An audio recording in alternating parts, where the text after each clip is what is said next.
What are high quality relationships? Well, healthy relationships are essential to living a meaningful and fulfilled life.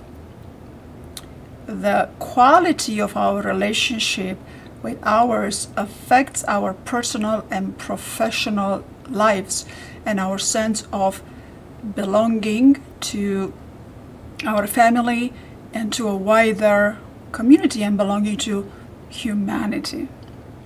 However, even the healthiest relationships will encounter problems, misunderstanding, and confusion from time to time. No kidding. Now, healthy relationships are not pain-free or perfect. They're not. To maintain healthy relationships, we need healthy interpersonal boundaries, good communication, the capacity for compassion and forgiveness, and because all humans make mistakes. Are we humans?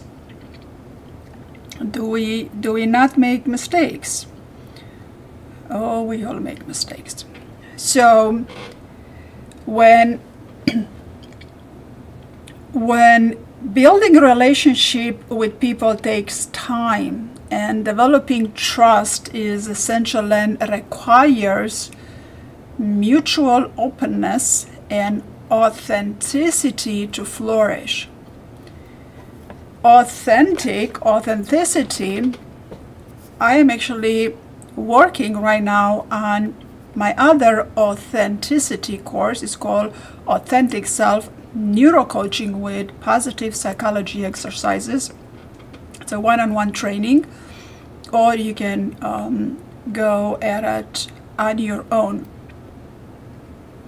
But when we further talk about healthy relationship, it's very important to be mindful of the appropriate boundaries, because we have all kinds of different relationships in life, such as relationships at work, with our colleagues, with our parents, partners, children, friends, acquaintances, kitty cats and puppy dogs. We have relationships with everything around. So knowing your partner is very important, knowing the person in front of you. But when talking about a relationship, most people think about relationship with their significant other. So knowing your partner is very, very important. And for most of us, the relationship we have with our significant other will be one of the most important and challenging relationships of our time. Now, all partnerships encounter problems, especially in the longer term. Well, no kidding. Well, because eventually, after the beginning, the romance and excitement wears off. So there is a worksheet that I put together. To go over some of very important questions.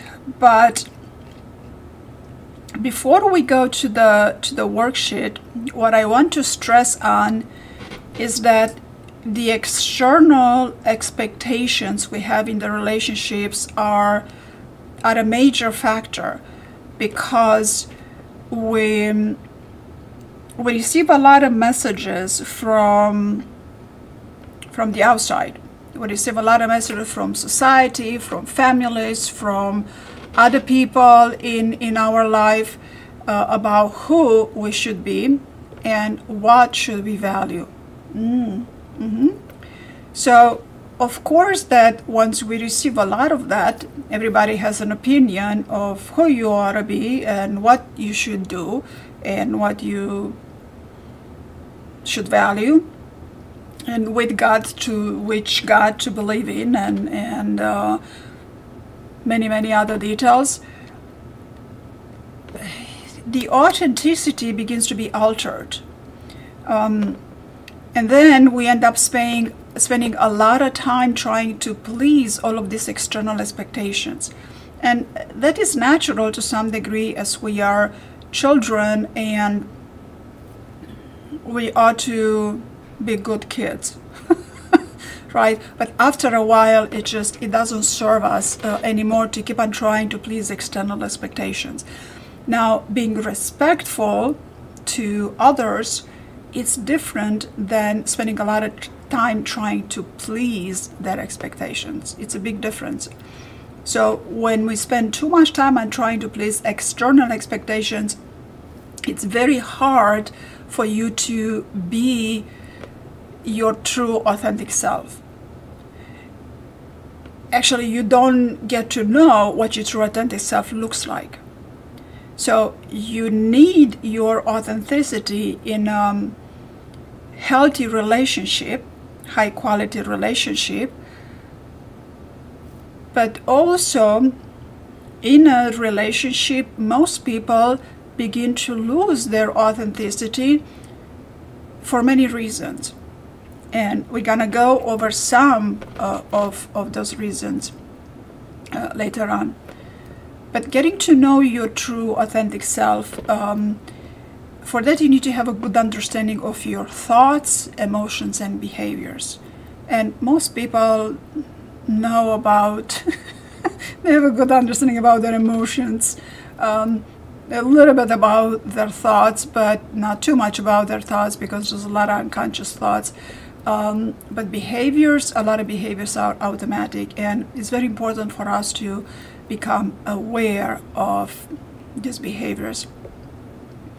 And then we have a fear of vulnerability. We fear being vulnerable to be authentic. And there's a lot of factors that get into this.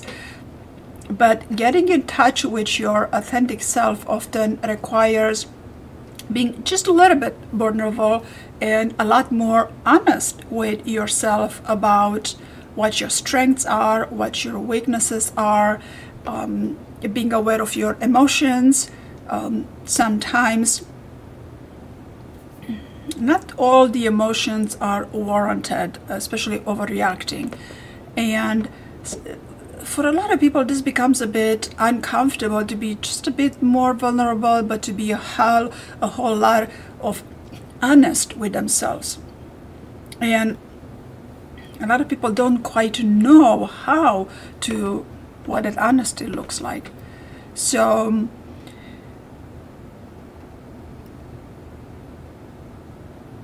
in finding your authentic self, that can be a wonderful, wonderful journey, whether you're in a relationship or whether you are not in a intimate relationship just yet.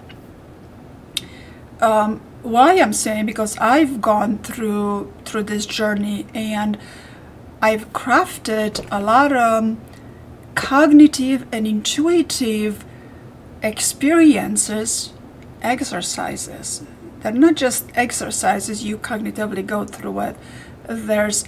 I'm walking you through experiences that in a cognitive and intuitive way to help you arrive to the best version of yourself.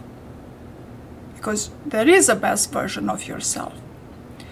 And this journey takes a little bit of time, but I actually made it very pleasant for you. So now, why is that? Well, why do we need to find our authentic self? And why do we not have high quality relationships? Well, for the most part, that individual reality differs from person to person. We have different filters, we generalize, distort, and delete differently. We have different beliefs, different values, and a whole lot of difference captured in this image. But if we are to go now to the high quality relationship questionnaire worksheet, high quality relationship worksheet, we are going to answer a few questions for the purpose of helping you identify some very important things. I mean, these are not all the answers, and you're not going to, well, you are. So let's assume that you are. And number one question in this high quality relationship worksheet is, to what extent do you accept and constructively express pleasant and unpleasant emotions? Keywords are accept, constructively express pleasant and unpleasant emotion. To what extent do you accept receiving from the other and constructively express your pleasant and unpleasant emotion? So go ahead and take a few a few minutes, if not a few days. Well, actually, I want you to think about this, because this is a very important behavior, which encompasses your thoughts, your emotion, and your behavior, that affects your relationship, whether your relationship is with your family, significant other, or at work, or with your kitty cat. When kitty cat jumps on a counter, you might be able to accept that that's the nature of the kitty cat, yeah, and then you're constructively going to express your unpleasantness about kitty cat jumping on a counter. And you're probably going to do that every single day. Why? Because that is the kitty cat's naturalness. That's what kitty cats do. Unless they become very old and they don't have the strength to jump on a counter. So the next question is going to be, how well do you cope with external changes? External changes. There's always going to be changes, external changes in your day-to-day life, especially in your relationship. There's going to be changes. If they're not going to be changes, I don't know about it. I mean, it's not possible, because we change from day to day. Life changes. You're not the same as you were a week ago. You've aged a week, right? And especially couples in relationship, after a number of years, they're going to deal with a lot of changes. But there's also a lot of external challenges. Yeah? And then number 3, to what extent do you listen to new ideas and accept diversity? It's a good one, isn't it? So let's take a little bit to think about that, and take a longer time to think about that after this class, and kind of browse your inner knowledge. You don't have to tell anybody. And figure out, how well do you listen to new ideas? How often do you just cut off any new idea because change is difficult? Well, not all change is difficult. A change in thoughts is the easiest change to do. And accepting diversity is very healthy. And there's many different ways to accept diversity. And after you reflect on these questions, it's good to just write down at least one way in which you can improve in one area. That's the worksheet. That's what positive psychology worksheets do. Yeah, so nobody's going to grade you on this. There's no exam to pass here, but these are excellent points of reflection. Yeah, and then we move on to more questions. And question number 4 is, to what extent do you feel energized in your interaction? Yeah. So you can have this worksheet about your significant other, you can have this worksheet about your boss or bosses, or you can have this worksheet done in your relationship with your kitty cat. Yeah, because you're going to have different answers, and this can actually be a very, let it be fun, and it can be pleasant. You're going to discover some limits that you have, but I want you to pay attention to your extent, to what extent you, not to what extent the other. Because usually that's what we do. To what extent the other doesn't do this and this and this and that. So, number 5. To what extent do you feel valued? Ooh, that's a sore point. But to what extent do you feel valued and you show understanding, and you feel valued, show understanding to the other, and feel understood in your relationship? That's a loaded question. But just answer something small the best you can, and this is, of course, something to think about it for a while. And then number 6 is, to what extent do you feel empathy, mutuality, and safety in your relationship? Now, in the relationship with your boss and bosses, not going to be a whole lot of empathy. It's not.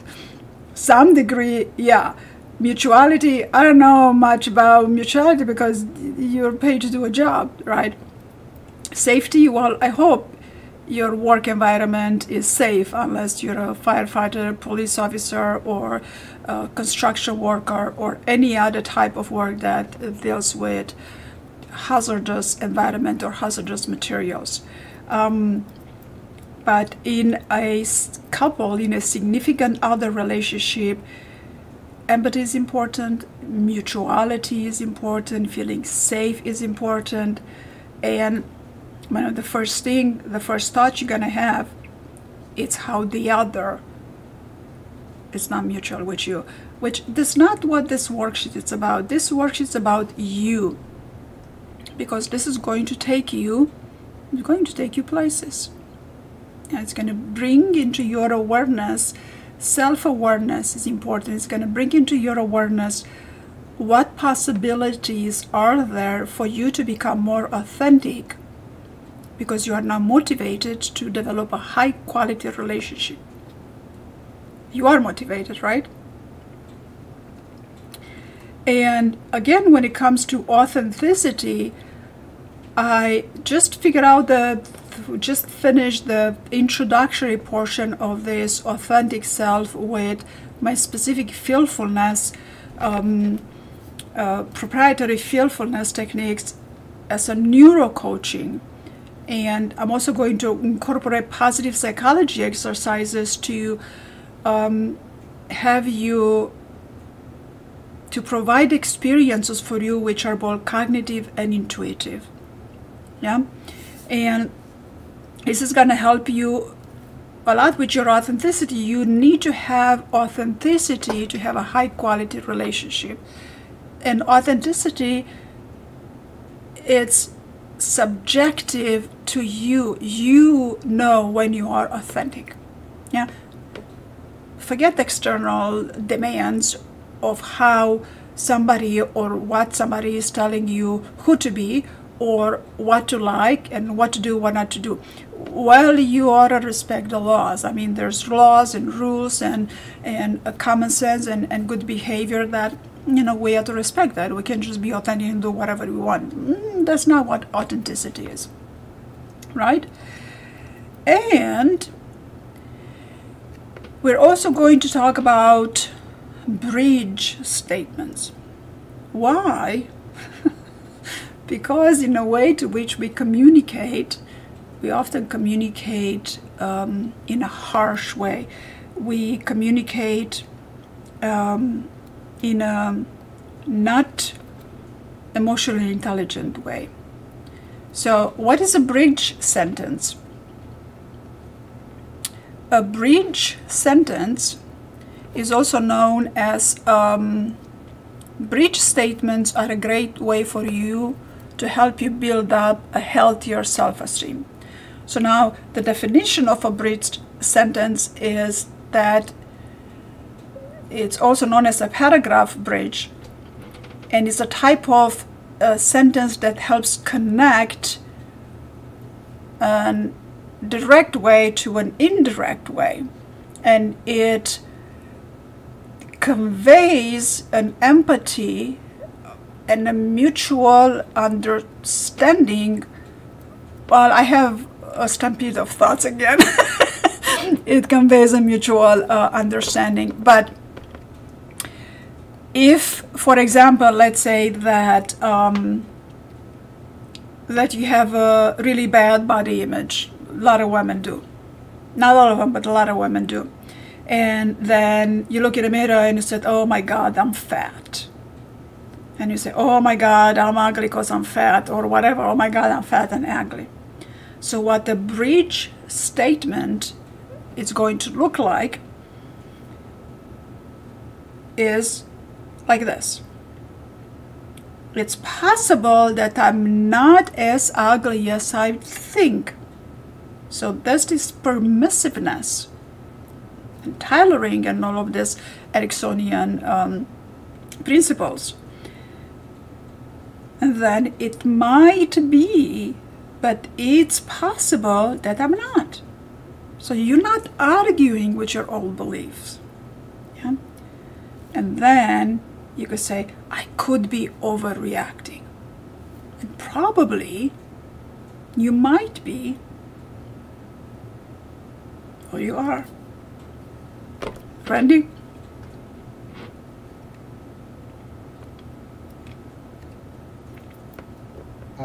Yeah. I think that's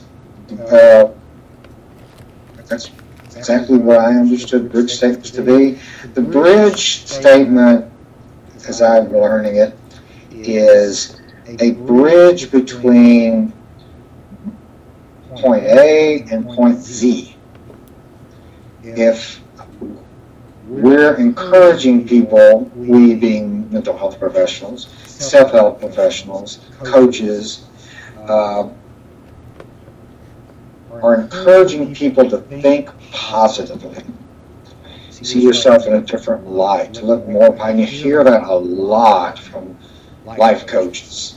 You need to be more positive, and I have some real concerns about it. It comes from a business world where everything's always positive, and sometimes that backfires. But anyway, the idea that the theory is, it's very difficult for people to go from very, very limited positive thinking, or very, very limited positive self-esteem, or very limited authenticity kind of thing, having very limited that to having a lot. That leap is a giant leap.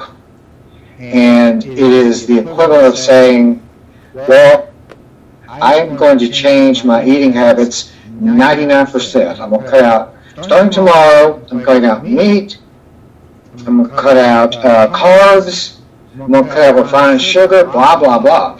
And it's just a recipe for failure because it's too difficult, it's too challenging. The bridge statement is a bridge that people can drive over, so to speak, and go slower to get to point Z. So that if somebody is struggling with self-esteem and is not sure, which you're right, Carmen, a lot of women, that's a lot, we're using a lot of women come into therapy, and they especially come in wanting external validation of that, of their selves, wanting to get it from wherever, but including all of that of their. So to make it internal validation, then the bridge is to say, okay, I will try maybe one positive thinking in the next 5 days. And they're like, well, what's that going to do? Well, it's not going to do anything. It's not going to change a person's life, obviously. But then after that, it's okay, I'm going to start with 2 in the next, that week after that, I'll do 2, and et cetera, et cetera. It's a very slow process to get to a big life, obviously. 2 in the It's okay to feel that way. It's okay to do those things. It's okay to know that that change is, it's just like losing weight. The most effective weight loss is that it takes longer, but it stays more permanent. It stays permanent, I should say. So the bridge statements are very hypnotic oriented, because hypnotists will say, when, it's possible that you may be feeling a relaxed feeling at this moment, and it's possible that you may be having some different thoughts run through your head, blah, blah, blah. You might be hearing different sounds coming through. It's possible. I would invite you to, I would invite you to consider the thought that you could relax further. Consider thought, like to possible, maybe, those are very hypnotic kind of words in some people's hypnotic world, not everyone, but in the most popular type of hypnosis, those are very common. And they're common for reasons, because it helps a person move into it. It's like a logical equivalent of going through physical therapy to fix a broken leg. If I break my shin, God forbid, and if I broke my shin on a fall, it would be very crazy and unrealistic for me to think I'm going to be jogging in the next couple of weeks. I'll be moving towards, my therapist would say, physical therapist would say, start off walking for 5 minutes on your leg. Well, what good is that going to do? I want to walk on it. Well, that's where you get to it. So that's how I understood bridge statements to be, and they're very useful and helpful in changing things. Like this exercise you're doing, Carmen. An example would be, I will answer one of those questions once a day for the next week or 2 weeks or 3 weeks. And it's interesting, this is just on the side, and it's the technical aspects, but in hypnotherapy, a hypnotist would say, okay, you're to say one positive thing a day, like how well, I would think about how I'll cope with external challenges. I will give that one consideration once a day. And that's all, that's enough. And a good hypnotist would say, no more. If you start trying to think of it more often, stop. It would make it a very rigid rule that think only one of these things at one time. So anyway, that's what I was thinking of when you were going through those, is how that would be integrated into a person's life on a practical basis. Yes, and it's important for me to mention here that this high quality relationship worksheet, it's not a beginner's, it's not an introductory type of a worksheet. So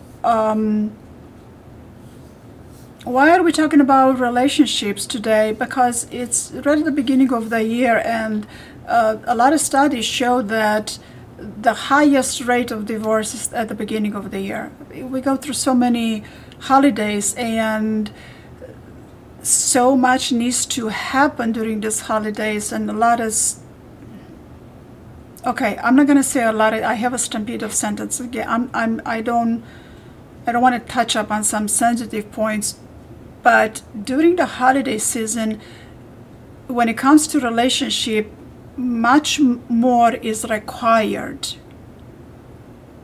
from each participant in the relationship. So that puts a lot of strain on the relationship. And some people are brought close together, but researchers had found that it's a higher rate of divorce happening at the beginning of the year. And then also people looking for jobs, they are leaving jobs often before the holiday season and beginning new jobs at the beginning of the year or shortly after. Yeah, change is good, but like Randy said, we want to go through it step by step and be nice to yourself and be nice to the other.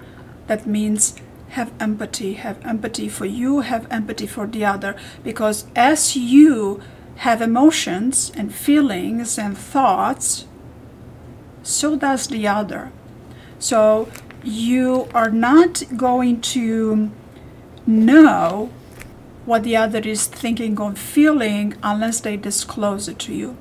And communication is verbal and nonverbal. Yeah.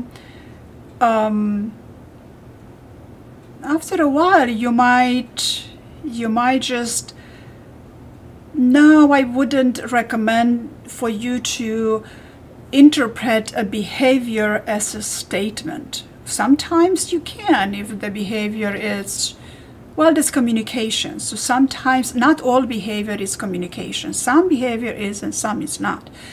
If the communication is not verbal.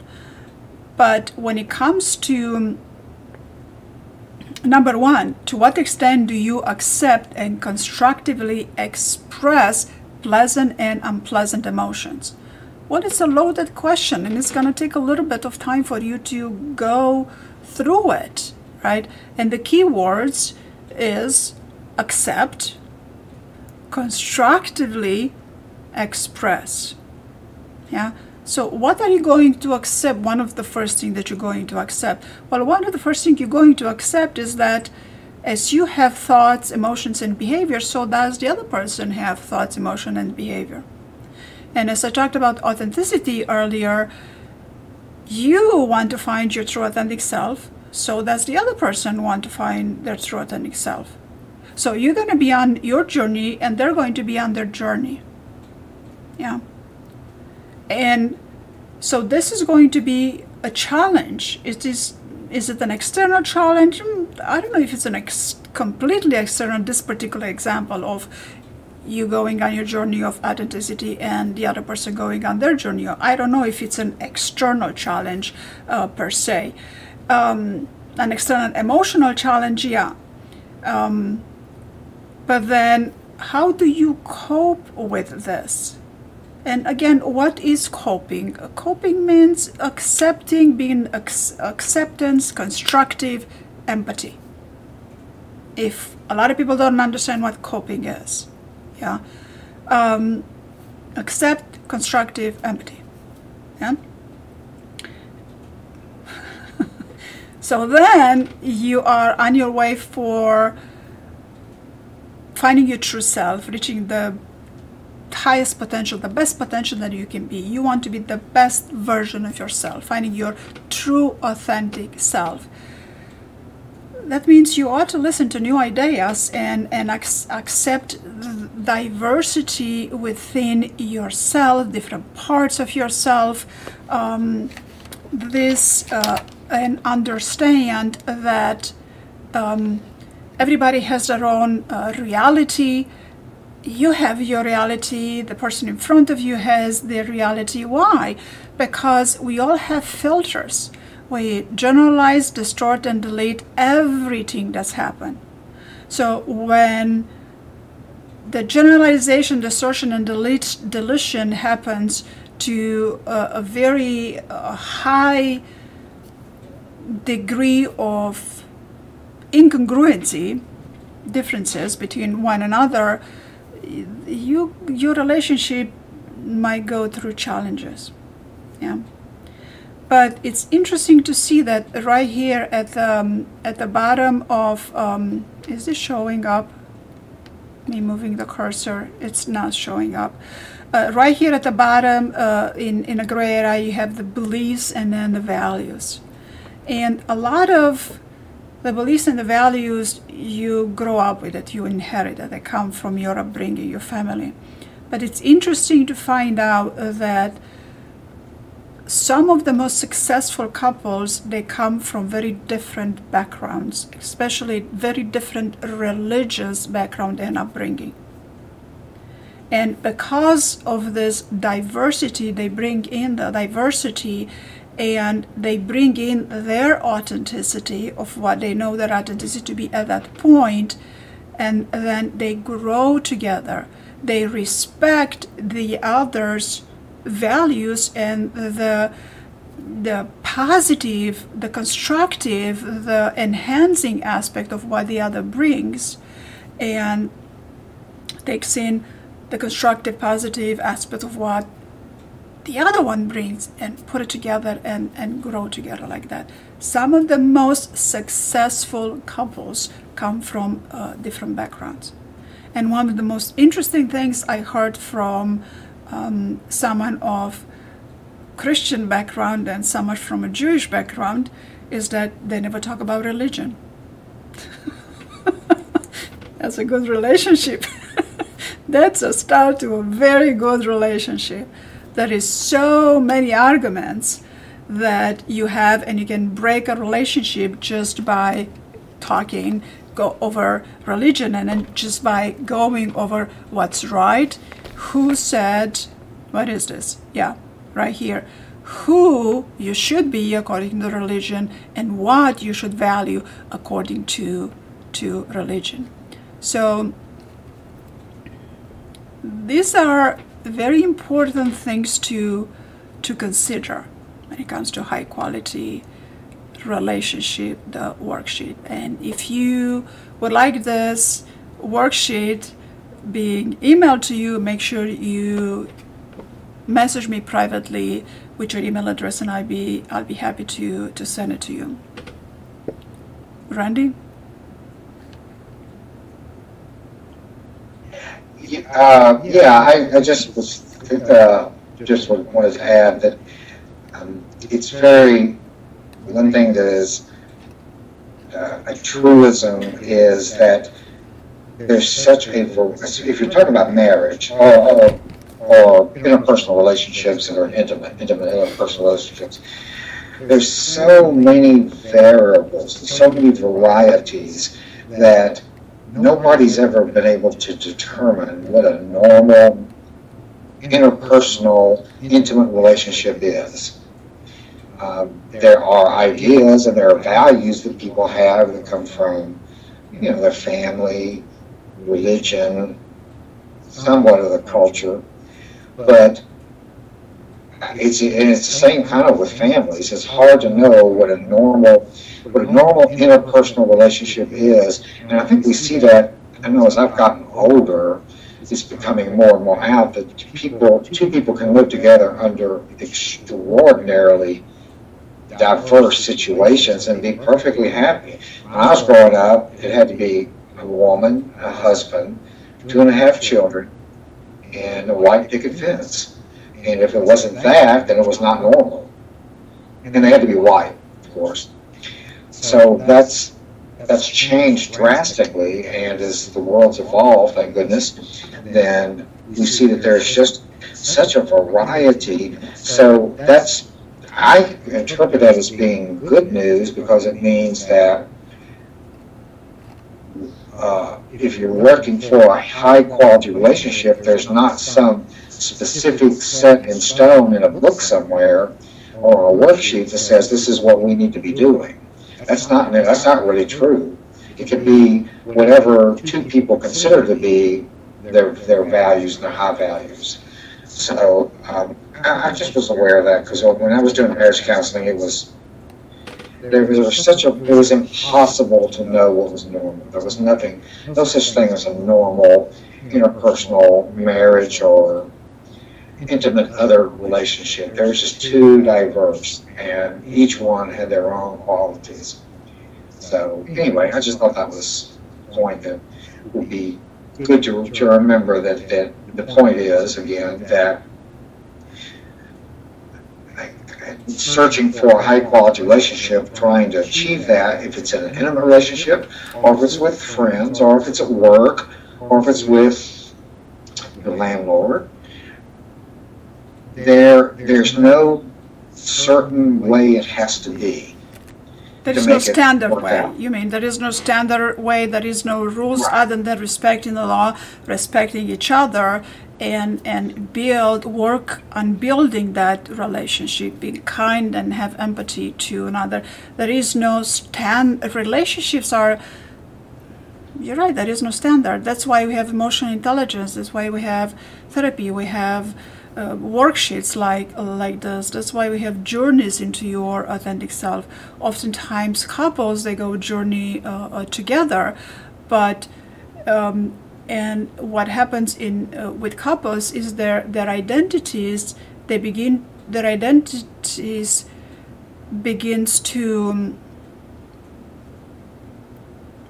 what's the proper word to use, not change and shift, but kind of begins to model based on the other. And after couples have been together for a long time, you can say this in other couples, when the other one is gone, their identity is chipped. After a while, the other becomes part of who they are, part of their identity, part of their authenticity. And that's a successful relationship. I mean, when you get old and you lose the one you've been together for 30, 40, 50, 60 years, it's hard to lose them. But usually you see these couples going one after the other in a short amount of time, because they're so identified with the other and with the relationship, they cannot possibly see themselves without the other. And that's wonderful. That's wonderful to love someone like that. Randy? Yeah, there are a lot of people that live together and don't really love each other that much. Love does not have to be, it's not a definite need. I think the idea of trust and respect, like you said, respect, commonalities, the one factor, as I recall, it's been a long time since I've read up on this stuff, but one of the factors, one of the most important factors in a relationship to work, whether it's an intimate relationship or any others really, but I'm thinking about intimate relationships, one of the number one factors is not love, it's not trust, it's not common interest, it's not being the same age group, it's laughter. It's being able to share happy and laughter with each other. There was a study done, I swear, it's been a while ago, but there was some research done that showed that couples that laughed together had some of the strongest minds and were some of the longest lasting couples. Isn't that interesting? Yes. Trust and love and all that's important, of course. I don't mean to dismiss it. I shouldn't dismiss it the day after Thanksgiving, or St. Valentine will strike me dead on the spot. But it's just interesting how that's as important as the others. Yes, and yes, laughter is important. It relaxes you. It takes out all of the stress, and it allows you to be who you are. And bringing humor into relationship, it's just gonna catapult your relationship to higher levels. But humor is also very good at the workplace, within limits, of course, because it's certain kind of humor that you cannot bring at workplace, and which your boss and bosses, of course, and being able to laugh at small, unimportant, and less impactful things it's healthy. Yeah, that doesn't mean that the leadership of the boss is diminished. Well, I hope it doesn't mean, because if that means it's going to show up, you're going to be many other things. Yeah, there's going to be a repercussion on you. But being able to laugh at smallest little thing, it takes away the stress. It can take away a 2 minutes of laughter, 30 seconds of laughter. It can take away so much stress off your shoulders, and it's healthy. It's very healthy. So you want to have laughter with every relationship you have, not with the policeman that stops you for a speeding ticket. No. No, you're not going to have laughter there, right? But with your kitty cat that jumps on a counter every single day, yeah, you want to begin to have laughter about it and smile, because why? That's the kitty cat's naturalness. So as a kitty cat and a puppy dog, they have their own naturalness. So do people. There is something very specific about them that they do in a certain way, and it's not necessarily going to change that easily. Like someone speaks with an accent, it's going to take a really long time for them to change that accent, when they speak a second language or a third or a fourth or a fifth, or how many languages do they speak, right? So that's not something that's going to change dramatically, yeah? And even when it comes to, what did we talk about the bridge, when we talk about the feeling fat and ugly, maybe you can, after you've gone through all of these thoughts and feelings about you feeling fat and ugly, and after you go, it's possible that you're not as ugly as I think I am, yeah? Well, it is possible, yeah? And that I might be, but it's possible that I'm not. Well, it is possible, isn't it? Yeah? And then I could be overreacting, and then give it a laughter at that point. Even just like that, going through this bridging steps, this possible, might, could, possible again, and then if not, it's not going to be a lot of laughter, at least let it be a smile.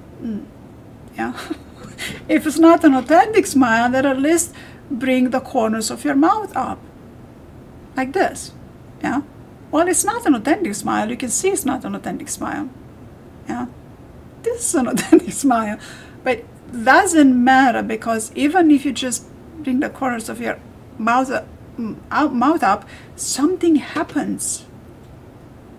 Something happens around here, and if only the fact that you're silly doing that, you gotta smile at it. So that's all it takes. So smile, laughter is important. Empathy. What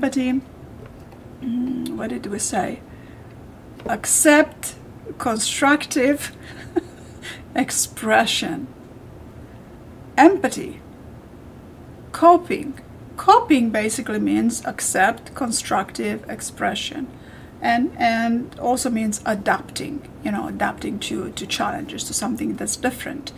And empathy is just going to take you a very, very long way, whether you are in intimate relationship, a personal relationship, or whether you are in a professional relationship.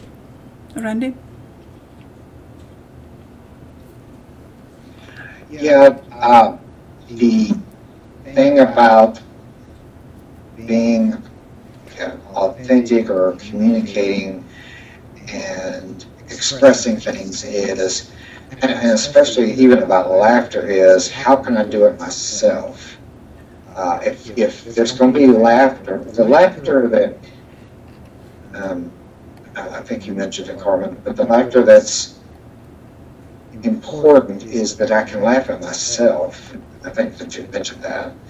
It's not laughing at how dumb my partner is or how dumb my boss is, or how stupid they are, or whatever. It's laughing at how I react to it and how I deal with it. And I give an example.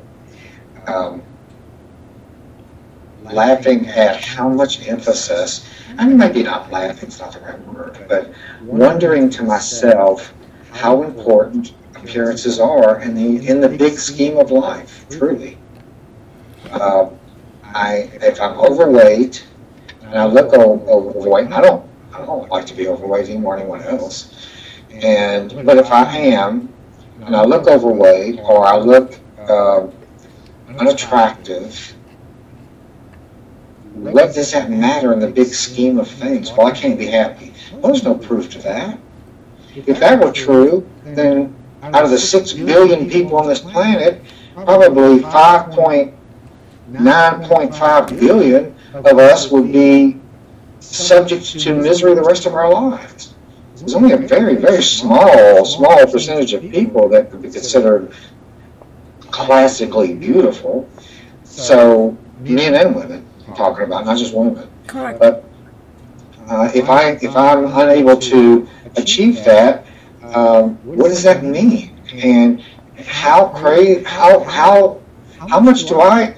Is that what I do when I see somebody? I first look at them, it's like, oh, they're ugly. They must be loud. They must be, they must be losers. And maybe we do. Maybe some of us do that. But it's something to look at in terms of looking at ourselves as. I give you one last example. If somebody wants to go online, they can find. There's this picture that one of our, I think it was the Explorer, not the Explorer. Anyway, one of the spaceships that travel outside of our solar system. It was at the planet. It was at Saturn, which is like what 70 light years, or not 70. Anyway, it takes 70 years to get there. 50 years, 40 years. I don't know. I'm terrible with science. But anyway, it was a photograph from Saturn looking back towards the sun. And you could see that there was a tiny, you've seen this, Carmen, I'm sure, this picture, most of us have, this tiny little bitty dot way off in the sky, surrounded by billions of other things, but there's this little bitty dot. It was Earth. And when we start thinking about from the outside, everything that has happened in the whole world, and that I'm concerned about being too fat, or too overweight, or I think I'm ugly, put it a better way, and there's this little bitty dot in the sky, really, I don't know. No, that's a perspective. You're correct. That's a perspective. And beauty is in the eye of the beholder, right?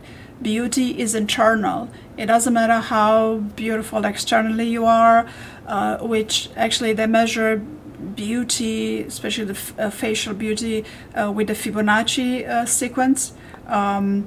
You don't have to have your face completely aligned to the Fibonacci sequence. Beauty, internal beauty, is going to take over the external beauty at every moment in time. Respect, empathy, acceptance, diversity, expressing yourself with kindness. Kindness is going to take over any type of physical beauty. Physical beauty doesn't last. We change, we age, but inner beauty doesn't change. So I challenge you to be your authentic self. Allow that inner beauty to show in your mirror. Allow that inner beauty to come out through you, through your expression, to your behavior, through the thoughts you think, through the words you use when you express yourself to others, and when you have something negative to express to others, you can say it you can add the bridge. You can add the bridge and add the possibility of the difficulty not being as difficult as perceived. And definitely, absolutely allow your inner beauty to take you to your authentic self, which the authentic self is going to take you to a high quality